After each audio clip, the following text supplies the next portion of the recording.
Notebook rahasia di bawah kasur.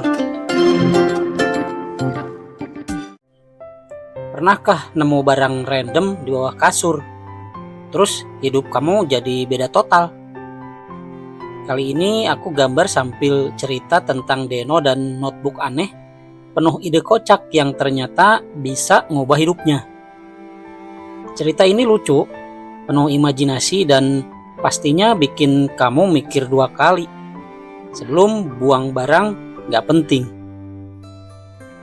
Jangan lupa like, komentar, dan subscribe ya, biar kita terus bareng-bareng explore cerita seru dari hal-hal sederhana.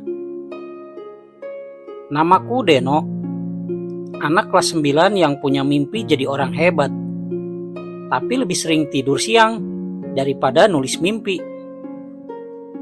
Hari-hariku diisi dengan kegiatan produktif, seperti rebahan, scroll TikTok, dan berpikir keras. Kenapa tugas sekolah gak bisa selesai sendiri kayak nasi di Magicom? Tapi semuanya berubah sejak aku nemu notebook butut yang nyelip di bawah kasur. Waktu bersih-bersih karena dipaksa ibu, aku nemu notebook kecil. Kertasnya udah agak kuning. Covernya gambar ayam berjenggot. Aneh banget. Aku buka halaman pertama dan tulisannya, "Selamat datang di dunia ide gila-gilaan. Tertanda Deno versi masa depan." Hah? Aku masa depan? Aku gak inget pernah jadi sesakti itu nulis kalimat pembuka.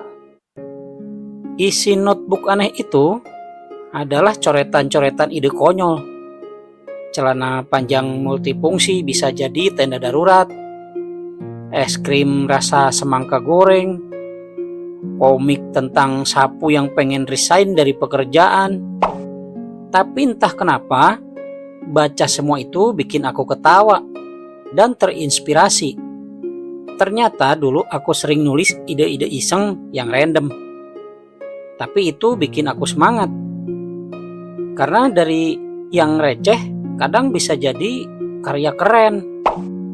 Tapi belum sempat aku lanjutin isi notebook itu, datanglah musuh alami kreativitas, kakak kandung tua bernama Laila, spesialis judging tanpa sensor.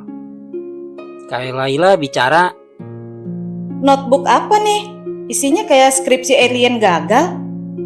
kataku, "Itu ide kreatif aku." "Ya ampun, lebih kreatif TikTok kucing joget."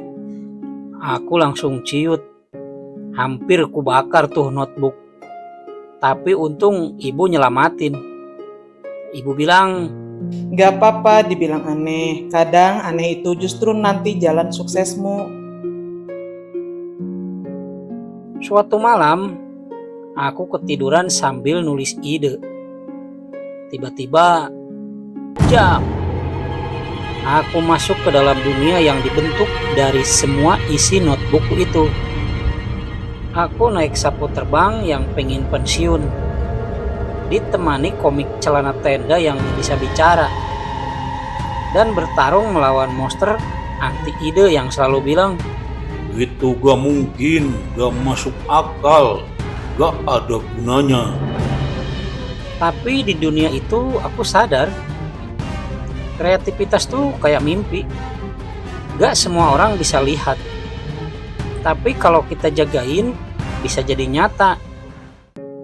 Besoknya, aku mulai gambar komik pendek dari isi notebookku dan upload ke internet. Malah banyak yang suka. Ada yang komen. Akhirnya ada juga komik tentang sapu lelah. Relate banget. Bahkan Bu Eni, guru bahasa Indonesia, minta aku presentasiin komik itu di depan kelas.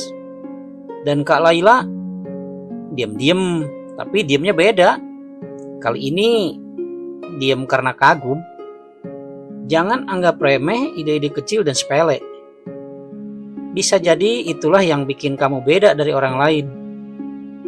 Kreativitas bukan tentang jadi sempurna, tapi berani nyoba hal-hal yang mungkin orang lain anggap aneh. Dan yang paling penting, kadang karya besar dimulai dari notebook yang lusuh, yang nyelip di bawah kasur. Apakah cerita ini cukup seru menurut kalian? Jika kurang puas, silahkan tuliskan di kolom komentar. Semoga video ini bermanfaat. Sampai jumpa di video menarik berikutnya.